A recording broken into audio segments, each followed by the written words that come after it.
교회력 우리 달력 말고 교회력에는 오늘 주일을 종려주일로 지킵니다. 종려주일 많이 들어보셨죠? 종려주일. 그리고 내일부터는 고난주간이 시작됩니다. 그리고 그 고난주간의 정점에 속하는 날이 예수님께서 십자가에 못 박혀 죽으신 날 금요일입니다. 못정자 죽을 사자, 그래서 정사 기념일이라고 금요일을 우리는 부릅니다. 우리가 고난주간을 맞이하면서 크게 두 가지를 묵상해야 됩니다. 첫 번째는 무엇이냐니까 십자가의 사랑을 깊이 묵상해야 됩니다. 첫 번째 뭐라고요? 십자가의 사랑. 두 번째는 용서받은 은혜를 묵상해야 됩니다. 두 번째가 뭐라고요? 용서받은 은혜. 그 앞에 하나 더 붙이면 값없이입니다. 첫 번째가 뭐라고요? 십자가의 사랑. 두 번째 값없이 용서받은 은혜. 이 두 가지를요, 여러분 이번 주에 바쁜 일이 있더라도 바쁜 일 좀 뒤로 하시고, 또 급한 일이 있더라도 급한 일 좀 내려놓으시고 두 가지를 묵상하고 두 가지를 생각하고 기도해야 되는데, 첫 번째가 뭐라고요? 십자가의 사랑. 두 번째가 뭐라고요? 값없이 용서받은 은혜.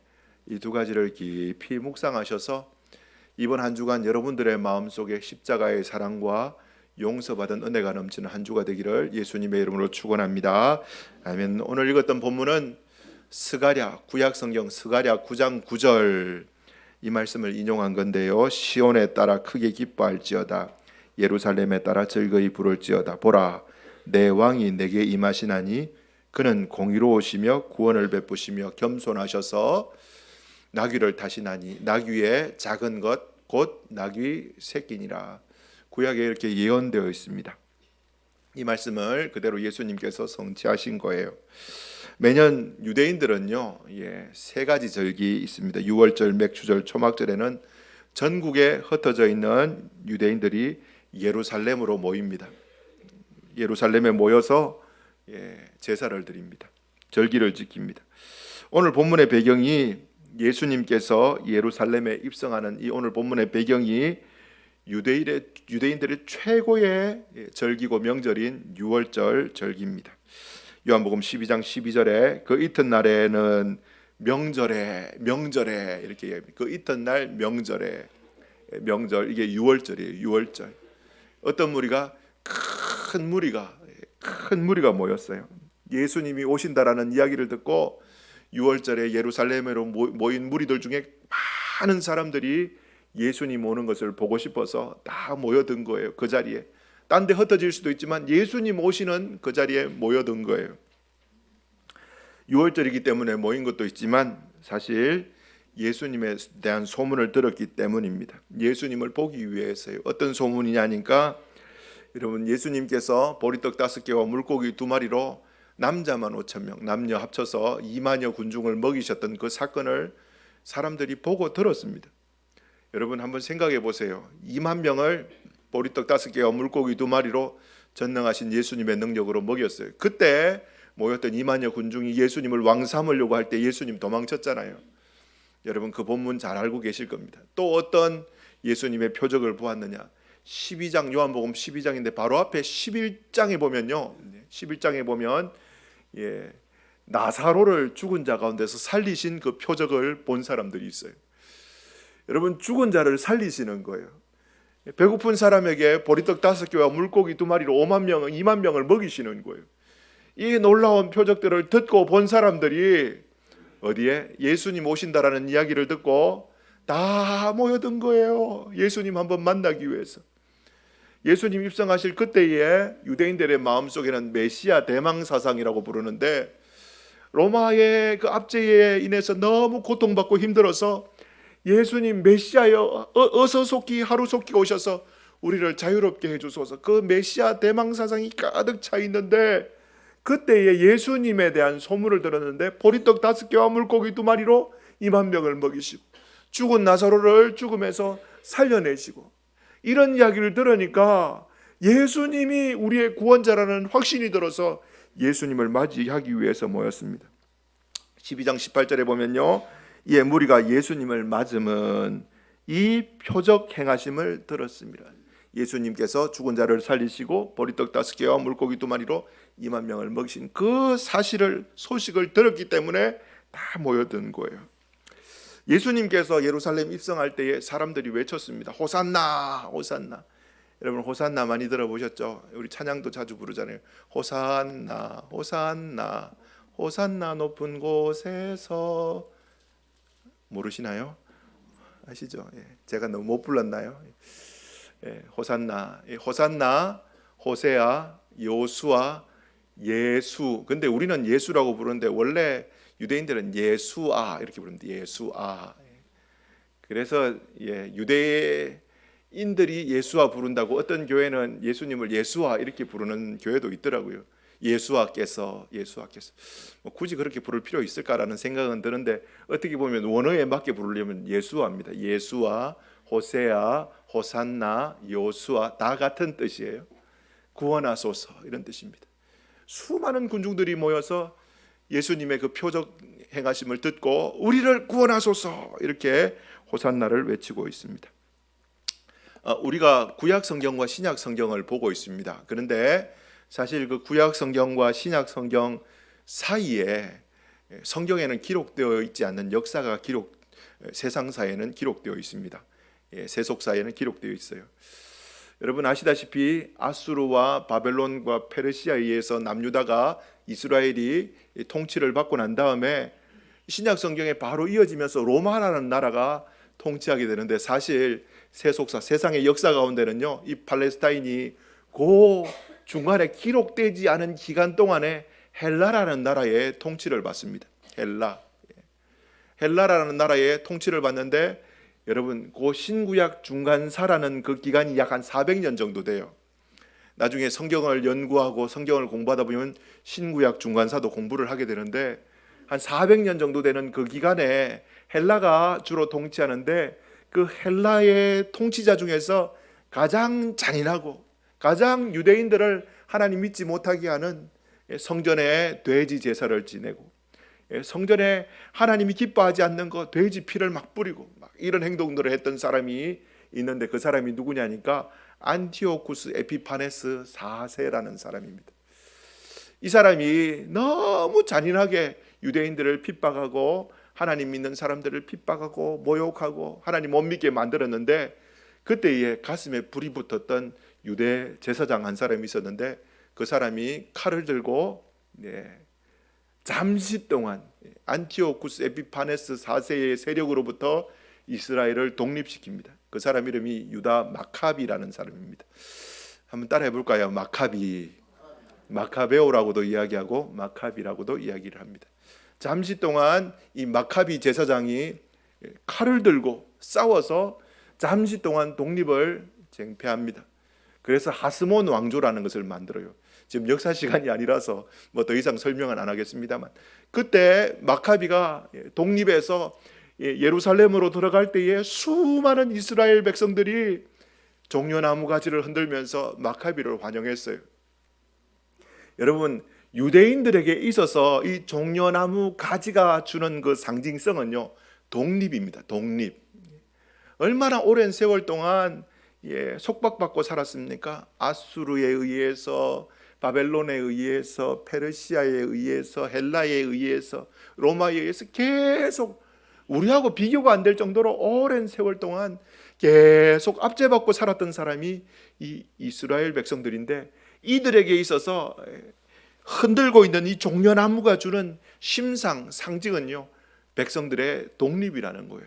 우리나라가 일제치하 때 태극기 흔들면서 독립을 외쳤던 것처럼 이들은 종려나무 가지를 흔들면서 독립에 대한 열망을 외친 겁니다. 그러니까 여러분 이들이 요한복음 12장 13절에 보면 종려나무 가지를 가지고 마저로 나가 외쳐 이르되 종려나무 가지 흔드는 거예요. 예수님 오신 독립시켜 주세요라는 거예요. 호산나 구해 주세요. 찬송하리로다 주의 이름으로 오시는 이 이스라엘의 왕이시여. 제2의 다윗 왕을 기다린 것이고 제2의 마카비와 같은 왕을 기다린 겁니다. 근데 여러분 유대인들은 그런 마음으로 예수님을 맞이했지만 예수님이 예루살렘에 입성할 때는 그들과 전혀 다른 생각으로 입성하셨습니다. 예수님께서 무슨 마음을 가지고 입성하셨느냐? 예수님의 모습을 통하여 세 가지를 이야기할 건데요. 예수님은 첫 번째 승리의 왕, 두 번째 겸손의 왕, 세 번째 희생의 왕입니다. 세 가지 뭐라고요? 승리의 왕, 겸손의 왕, 희생의 왕. 세 가지를 이야기해 드릴 겁니다. 다시 13절. 종려나무 가지를 가지고 맞으러 나가 외치되 호산나 찬송하리로다. 주의 이름으로 오시는 이 곧 이스라엘의 왕이시여 하더라. 승리의 왕 되신 예수님입니다.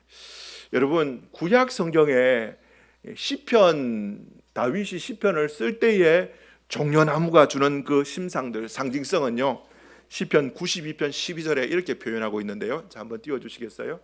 자, 의인은 종려나무 같이 뭐 한다고요? 번성하며 레바논의 백향목 같이 성장하리로다. 의인에 대해서 표현하는데, 백향목은 어떻게 해요? 성장 쭉쭉 자라니까 성장에 대해서 상징하는 나무가 백향목이고요. 종려나무는요, 막 퍼지는 거예요. 심어 놓으면은 막 퍼지는 거예요. 우리 심상에 맞추어서 표현하려면은 의인은 대나무같이 번성하며, 대나무도 이렇게 심어 놓으면요 뿌리채 쫙쫙쫙쫙 퍼지면서 금방 대밭을 만들지 않습니까? 그와 같이 번성에 대해서 상징하는 나무가 종려나무예요. 종려나무, 의인의 번성에 대해서. 시편 기자는요, 종려나무, 의인의 번성, 레바논의 백향목, 성장 주는 심상이라는 거예요. 근데 의인의 번성에 대해서 신약 성경의 요한계시록에 뭐라고 표현하냐니까, 계시록 7장 9절, 이 일 후에 내가 보니, 요한이 본 거예요. 하나님의 은혜로 장차 일어날, 환상 가운데 일어날 일을 보는데, 각 나라와 족속과 백성과 방언에서, 그 다음 뭐라고 말합니까? 아무도 능히 셀 수 없는 큰 물이. 자, 아무도 능히 셀 수 없는 큰 물이면 작은 숫자인가요? 큰 숫자인가요? 큰 숫자예요. 우리가 상상할 수 없는, 요한이 봤을 때 그 누구도 셀 수 없을 만큼 큰 무리가 나와서 무슨 옷을 입고요? 흰옷. 성경이 말하는 흰옷은 뭘 상징합니까? 의인을 상징하는 거예요. 의인이 얼마나 번성했으면요, 각 나라와 족속과 백성과 방언에서 아무도 능히 셀 수 없는 큰 무리의 의인들이 흰옷을 입고 뭘 들고 나옵니까? 종려나무 가지를 들고 누구 앞에? 보좌에 계신 하나님과 어린 양 앞에 서서 구원하심이 어린 양께 있도다 막 외치고 있는 거예요. 이걸 요한이 본 겁니다. 종려나무가 주는 구약의 심상이 뭐라고요? 의인의 번성함. 신약 성경에 의인이 흰옷 입고 예수 공로로 말미암아 의롭게 된, 예수 공로로 말미암아 의롭게 된 수많은, 아무도 능히 셀 수 없는 큰 무리가 종려나무 가지를 들고, 하나님 당신이 승리하셨습니다, 예수님 당신이 나의 구원자가 되십니다, 그거 외치고 있는 모습을 요한계시록이 그리고 있습니다. 종려나무는 1년 12달 푸르릅니다. 뭐 어떻게 설명할까요? 1년 12달 푸르다라는 게, 여러분 상록수 노래 아시죠? 양희은 씨 불렀던 거. 제가 불러드릴까요? 안 돼요. 상록수. 어떤 추위와 더위와 역경과 어려움이 있더라도 늘 푸른 상록수처럼 종려나무도 어떤 어려움 속에서도 항상 푸르름, 승리와 이김과 견딤과 회복을 상징하는 그 종려나무, 그 가지를 들고 어린 양 앞에서 흔들고 있어요. 그분은 승리의 왕이라는 그 개념이라는 겁니다. 그 앞에서, 어린 양 앞에서 흔들고 있는 거예요. 주님 십자가 지시고 마지막에 다 이루었다, 게임 끝 이야기하셨습니다. 그리고 주님께서 너희가 세상에서 환난을 당하나 담대하라, 그 다음에 뭐요? 내가 세상을 이겼다, 이렇게 말씀하십니다. 여러분, 예수님은 승리의 주님이십니다. 근데 그 승리의 주님이 어디 계십니까? 우리 안에 계십니다. 믿으시면 아멘 합시다. 세상에서 환난을 당하나 담대하라, 내가 세상을 이기었노라 말씀하신 승리의 주님이 어디 계신다고요? 내 안에. 이번 한 주 동안 여러분 묵상해야 될 것이 무엇입니까? 승리의 주님이 어디 계신다고요? 내 안에. 그러면 나는 뭡니까? 예수님의 공로로 승리한 사람. 여러분, 절대 사탄의 속삭임에 너는 패배자야, 실패자야 라고 말하는 그 사탄의 속삭임에 귀 기울이지 마십시오. 예수님이 여러분 안에 계십니다. 여러분은 예수님의 공로로 승리한 분들이라는 사실을 기억하고, 이번 한 주간 여러분 마음속에 때때로 생기는 나는 실패자야, 나는 안 돼, 그런 생각들과 싸워서 승리하신 주님 마음속에 묵상하면서 승리의 기쁨이 넘치는 이번 한 주 고난주간 되기를 예수님의 이름으로 축원합니다. 아멘. 두 번째, 예수님은 겸손의 왕이십니다. 14절 15절 예수님은 한 어린 나귀를 보고 타시니 이는 기록된 바 시온 따라 두려워하지 말라, 보라 너희 왕이 나귀 새끼를 타고 오신다 함과 같더라. 스가랴서 9장 9절 말씀 그대로 인용한 거라고 했잖아요. 예수님은 어린 새끼 나귀, 어린 나귀를 타고 입성하셨습니다. 왜냐하면 그분은 겸손의 왕이기 때문입니다. 나귀 새끼는요, 명마, 준마처럼요 빨리 달릴 수도 없습니다. 천천히, 또 멋진 말처럼 무장도 할 수 없습니다. 위험이라는 것도 전혀 보이지 않습니다. 생긴 것부터 그렇습니다. 전투 기대 못합니다. 그리고 여러분, 그 예수님 앞에는요 높은 깃발도 없었고 큰 나팔도 없었습니다. 예수님 뒤에는 용감한 전사들이 따르지도 않았어요. 그냥 12명의 제자들이 천천히 예수님 옆에서 도우며 갔습니다. 예수님은 왕으로 오셨지만 사람들이 요구하는 방식, 사람들이 부르짖는 왕에 대한 찬미에 귀 기울이신 분이 아니세요. 스가랴의 예언처럼 새끼 나귀를 타고 겸손의 왕으로 오셨습니다. 다스리는 분이시지만 낮은 자처럼 이렇게 오신 분이 예수님이신 겁니다. 한마디로 하나님의 뜻을 이루기 위해서 새끼 나귀를 타고 오신 분이 우리 예수님이에요. 여러분, 겸손이라는 것은요 자신의 높음을 드러내지 않고 상대방의 자리로 자신을 낮추어서 바닥에까지 내려앉아서 눈높이를 같이 해서 함께 울고 함께 우는 것이 겸손입니다. 여러분, 겸손이 뭐라고요? 자기를 낮추어서 상대방에 있는 자리까지 내려가서 그 사람과 눈높이를 맞추어서 함께 웃고 함께 우는 게 겸손이에요. 그러니까 성경에 하나님의 본체시나 자기를 비워 종의 형체를 입으시고 우리의 연약함을 그대로 몸소 경험하시고 인생이 얼마나 무거운 짐이냐라는 것을 너무나 잘 아시는 주님이 우리의 연약한 육체를 입고 살아가는 인간들의 육체의 연약함들을 몸소 경험하시고 수고하고 무거운 짐진 자들아 눈높이를 맞추셔서 다 내게로 오라 이렇게 불러주신 거예요. 겸손의 왕으로.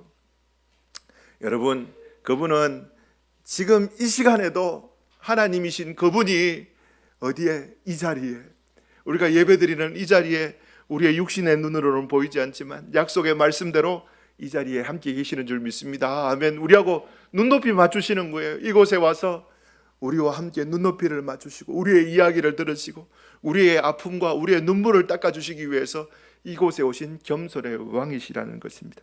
이번 한 주간 여러분 부탁드립니다. 정말 겸손하신 주님 꼭 만나시기를 바랍니다. 그래서 겸손하신 주님 묵상하고 또 묵상해서 그 겸손하신 주님 닮아가는 우리 성도님들 되기를 예수님의 이름으로 축원합니다. 자, 마지막 세 번째로 예수님은 희생의 왕이십니다. 희생의 왕. 여러분, 율법에 따르면 제사에 쓰는 짐승은요 한 번도 멍에를 메어보지 않았던 그런 짐승들을 제사에 씁니다. 하나님 앞에 제물로 바치려고 할 때는요 이미 멍에를 메고 밭을 갈고 논을 갈았던 짐승은 쓰지 않습니다. 만약 나귀를 하나님 앞에 드리려고 하면 나귀 역시 한 번도 타보지 않은 그런 나귀를 드려야 된다라는 거예요. 그래야만 하나님의 제단에 올려놓을 수 있습니다. 우리 예수님께서 한 번도 그 누구도 태워본 적 없는 경험 없는 나귀 새끼를 타고 들어오신 것은 자신을 제물로 드리기 위해서 입성하신 것입니다. 우리 예수님은 자신을 하나님의 거룩한 제단에 올려놓기 위해서 예루살렘으로 제물이 되기 위해서 들어가고 계시는 겁니다. 요세푸스라는 유대인 학자의 역사학자의 말에 의하면요 6월절에 예루살렘에 올라와서 제사를 드릴 때 한 사람이 짐승 한 마리씩 들고 오지 못하게 했다고 합니다. 너무 많으니까요. 그래서 개인적으로는 제사를 못 드리게 하고 최소 10명 그리고 20명 정도 끊어서 짐승 한 마리를 함께 드리도록 했다고 요세푸스라는 역사가는 말하고 있습니다.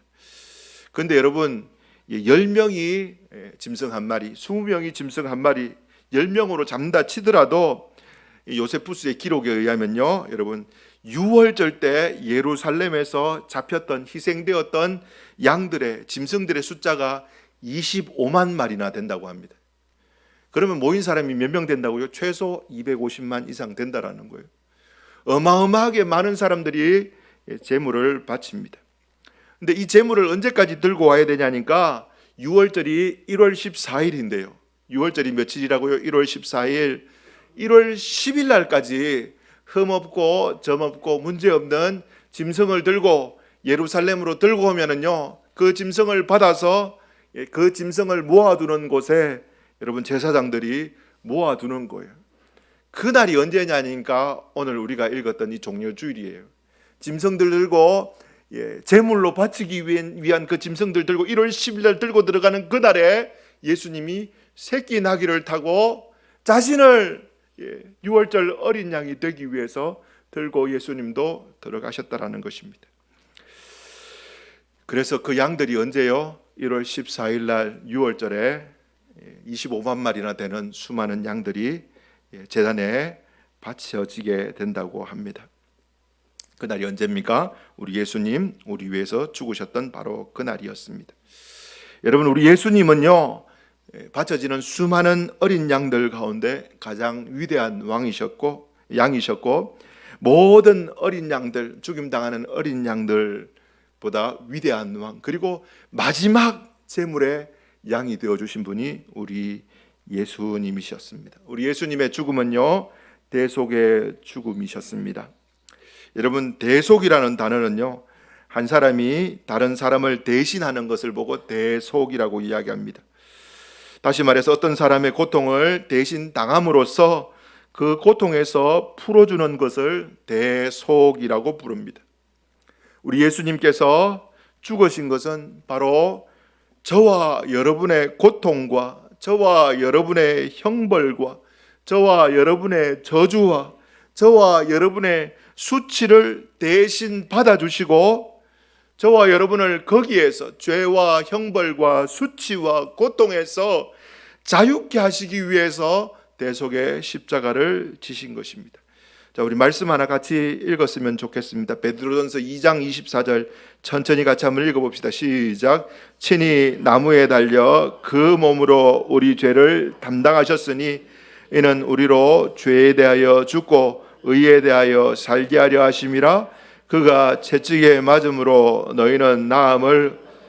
친히 나무에 달려 그 몸으로 우리 죄를 담당하셨으니. 다시 읽어드립니다. 친히 나무에 달려 그 몸으로 우리 죄를, 나의 죄를 담당하셨으니, 대속하셨으니 이는 우리로 죄에 대해서는 죽고 의에 대해서 살게 하려 하십니다. 주께서 채찍에 맞음으로 너희가 나음을 입었다. 베드로는 우리에게 말해주고 있습니다. 이것이 바로 예수님의 대속의 죽음, 희생의 죽음입니다. 주님께서 나귀 새끼 타고 예루살렘에 들어가셔서 이러한 대속의 죽음을 당하시고 저와 여러분을요, 십자가로 살아계신 하나님과 단절되었던 그 관계를 값없이 회복시켜 주신 것입니다. 말씀을 맺도록 하겠습니다. 고난주간에 두 가지를 묵상하라 했어요. 십자가의 사랑, 용서받은 은혜. 여러분, 두 가지를 깊이 묵상하십시오. 그리고 주님을 묵상하시는데 승리의 왕이신 예수님, 겸손의 왕이신 예수님, 희생의 왕이신, 대속의 왕이신 예수님을 깊이 묵상해서 여러분, 우리가 부족하지 않습니까?